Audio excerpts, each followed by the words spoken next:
तो दोस्तों UP board ने जारी कर दिया है 2026 का मॉडल पेपर और सभी सब्जेक्ट का सभी विषयों का जारी कर दिया है 2026 का मॉडल पेपर यूपी बोर्ड ने। बड़ी अच्छी बात कही आप। तो आज मैं आप सभी लोगों को इस वीडियो में क्लास 12 हिंदी का मॉडल पेपर करवाने वाला हूं। तो चलिए जल्दी से तैयार हो जाइए और वीडियो को लाइक कीजिए। चैनल पर नए तो चैनल को भी जरूर से सब्सक्राइब कर दीजिएगा। तो चलिए आइए देखते हैं यूपी बोर्ड ने जो जारी किया है यू मॉडल पेपर 2026 का।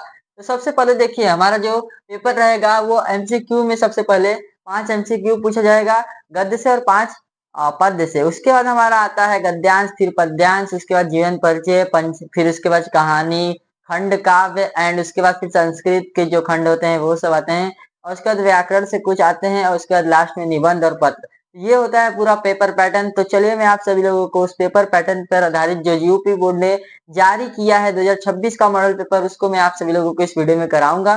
तो चलिए आइए देखते हैं कि यूपी बोर्ड ने कौन सा पेपर जारी किया है। और दोस्तों स्क्रीन पर आपको दिख रहा होगा कि ये जारी किया है आप यूपी बोर्ड ने। तो चलिए आइए देखते हैं अब उसे सॉल्व करके, यानी कि उसका आंसर यहाँ पर देखते हैं। तो देखिए सबसे पहला हमारा है निम्न में से सबसे पहला हमारा एमसीक्यू है गद्य से कि निम्न में से भारतेंदु युग पूर्व के लेखक नहीं है।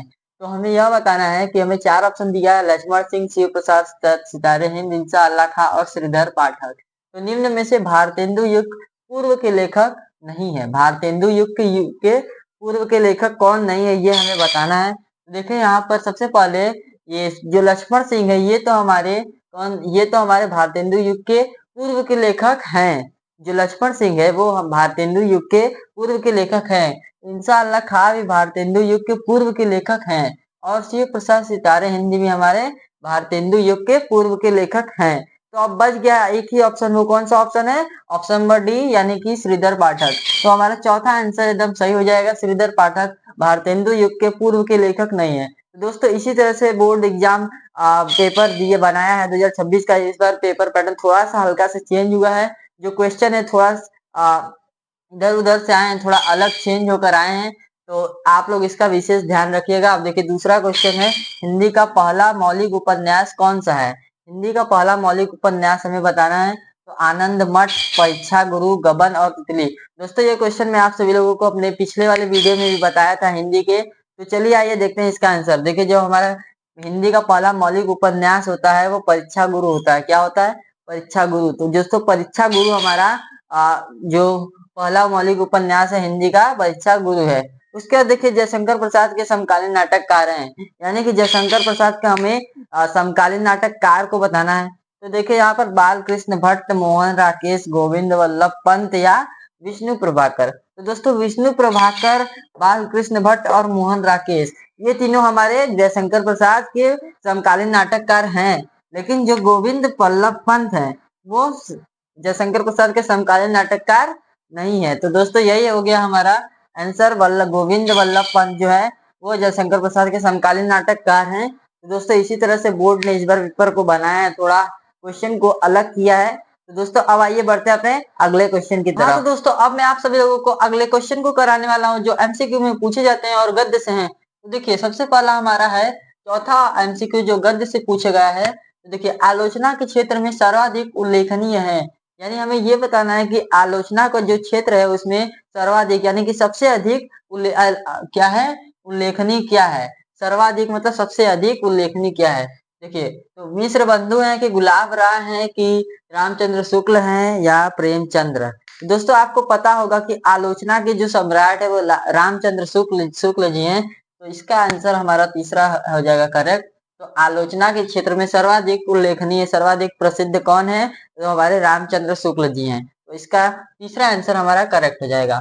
उसके बाद देखिए बद्रीनाथ चौधरी प्रेमघन ने संपादित किया है। जो बद्रीनाथ चौधरी प्रेमघन है उन्होंने क्या संपादित किया? देखिए हिंदी प्रदीप, आनंद कादम्बनी तथा या सरस्वती।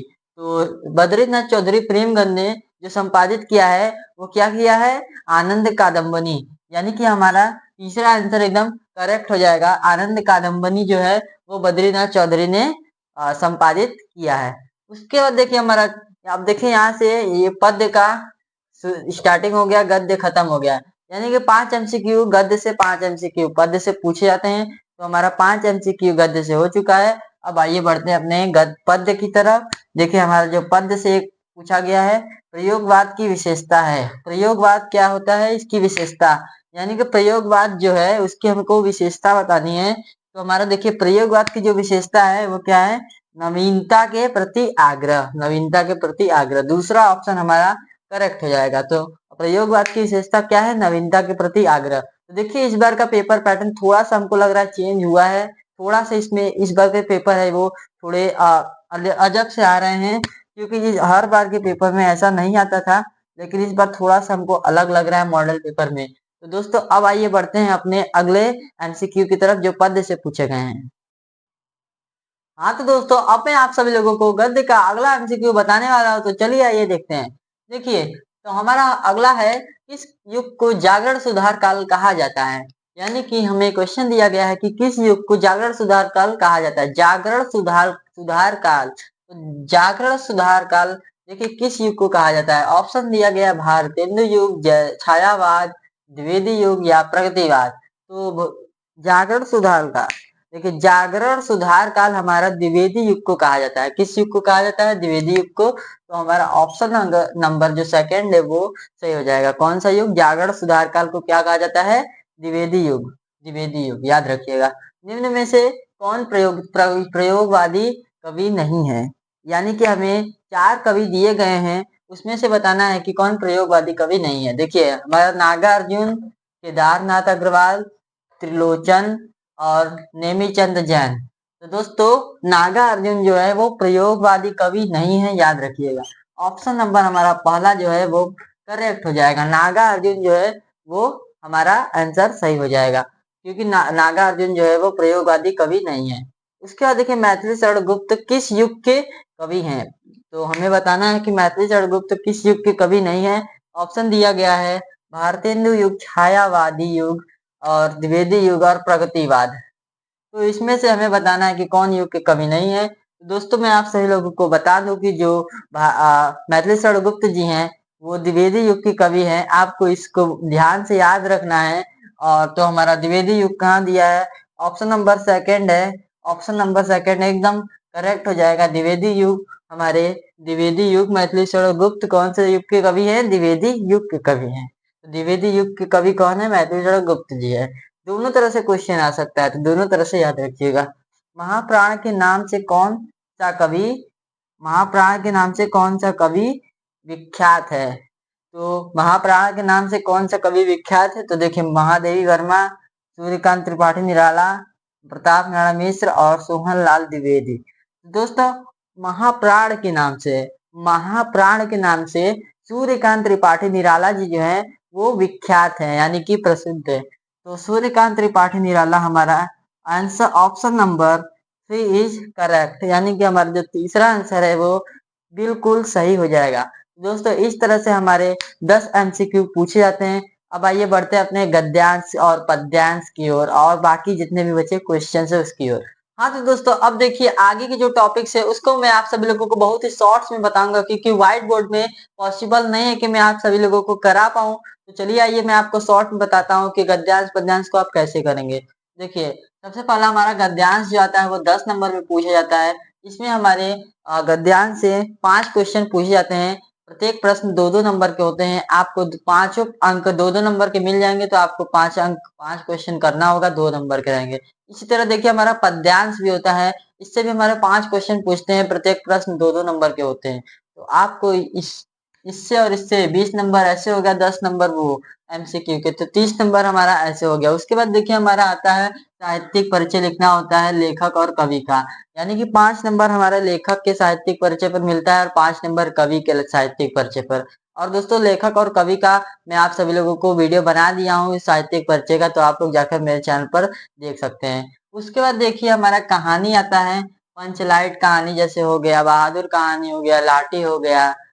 तो ये जितने भी कहानी है ये मोस्ट इम्पोर्टेंट कहानी है, आपको जरूर से तैयार करना है। उसके बाद देखिए खंड काव्य आता है, कहानी और खंड काव्य दोनों 5-5 नंबर में पूछे जाते हैं। खंड काव्य को भी मैंने बहुत ही आसान शब्दों में आपके लिए वीडियो बनाया है, तो आप उसे भी जाकर देख सकते हैं। उसके बाद देखिए हमारा संस्कृत का जो गद्यांश है वो पूछा जाता है, यानी कि जो संस्कृत का गद्यांश होता है वो संस्कृत का गद्यांश 7 नंबर में पूछा जाता है, पद्यांश भी 7 नंबर में पूछा जाता है। उसके बाद अपठित गद्यांश है 5 नंबर में ये पूछा था। व्याकरण अब हमारा 10 नंबर में पूछा था। व्याकरण में हमारे अभी तमाम चीज आते हैं, जैसे वाक्य का प्रयोग करना आता है, मुहावरे लोकोक्तियां आता है, अनेकार्थी शब्द आते हैं, अनेक शब्दों के लिए एक शब्द आता है, शब्द विच्छेद आता है। बहुत सारे व्याकरण से क्वेश्चन बनते हैं 10 नंबर के। उसके बाद देखिए रस चंद अलंकार 6 नंबर के, पत्र 6 नंबर के, निबंध 9 नंबर के। तो निबंध हमारा मोस्ट इंपोर्टेंट है, पत्र भी मोस्ट इंपोर्टेंट है। आप स्क्रीन पर देख सकते हैं कि कौन कौन से निबंध और पत्र आए हुए हैं। तो दोस्तों यही था आज का यह वीडियो। आपको आशा करता हूँ कि 2026 का मॉडल पेपर पूरी तरह से समझ में आया होगा। दोस्तों बहुत सारे जो क्वेश्चन है इसे मैं आप सभी लोगों को पीडीएफ के रूप में प्रोवाइड कर सकता हूँ। बस आपको यहाँ पर देखिए 80 81 45 18 07 इस नंबर पर आपको क्या करना है, व्हाट्सअप, इस नंबर पर व्हाट्सअप करना है। मैं आप सभी लोगों को जो 2026 का मॉडल पेपर है, जितने भी सब्जेक्ट के, ऑल सब्जेक्ट के मैं आप सभी लोगों को मॉडल पेपर प्रोवाइड करा दूंगा। तो आपको बस इस नंबर पर क्या करना है, व्हाट्सअप करना है। तो मैं आप सभी लोगों को इंस्टेंट आपको फ्री में आप सभी लोगों को प्रोवाइड कर दूंगा। तो दोस्तों यही था आज का वीडियो। अगर वीडियो पसंद आया तो लाइक कीजिए, चैनल को जरूर से सब्सक्राइब कीजिए। Thank you.